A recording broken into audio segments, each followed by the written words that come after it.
ED chief Sanjay Kumar Mishra को लेकर supreme court के फैसले के बाद विपक्षी दलों ने अमित शाह को घेरा। जीएसटी काउंसिल का बड़ा फैसला, ऑनलाइन गेमिंग पर 28% टैक्स। बाबा बर्फानी की भक्ति में डूबे विदेशी, अमेरिका से अमरनाथ यात्रा पर आए 2 सन्यासी।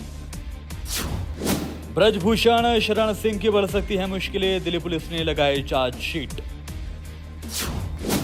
हेट स्पीच ना दे कोई पार्टी, मणिपुर हिंसा पर सुप्रीम कोर्ट ने दी नसीहत। जम्मू कश्मीर के नौशेरा सेक्टर में घुसपैठ की साजिश, सुरक्षा बलों ने की नाकाम। बारिश का नहीं खत्म हो रहा सितम, उत्तराखंड के 4 जिलों में अलर्ट जारी। यूक्रेन के राष्ट्रपति जेलेंस्की नाटो की अहम बैठक के लिए लिथुआनिया पहुंचे।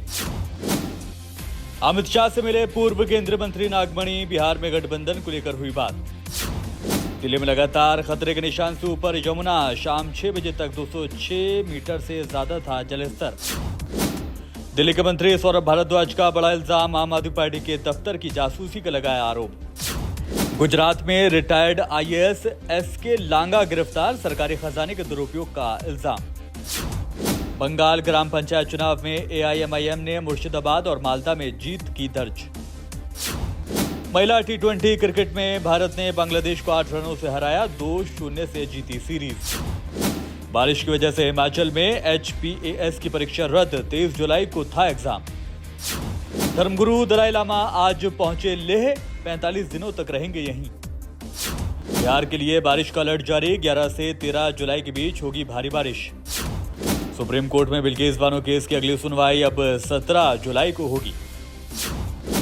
मेट्रो का होगा विस्तार, नरेला रिठाला मेट्रो कॉरिडोर को हरियाणा के कुंडली तक बढ़ाए जाने का प्लान। उत्तराखंड में अलर्ट, चंपावत, देहरादून, हरिद्वार में अगले 24 घंटे में बारिश।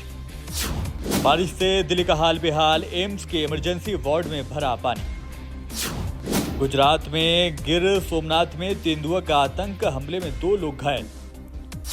गोरखपुर से लखनऊ जा रही वंदे भारत ट्रेन पर पत्थरबाजी, कई खिड़कियों के शीशे टूटे। और नेपाल में लापता हुई हेलीकॉप्टर का मलबा मिला, 5 लोगों के शव भी बरामद।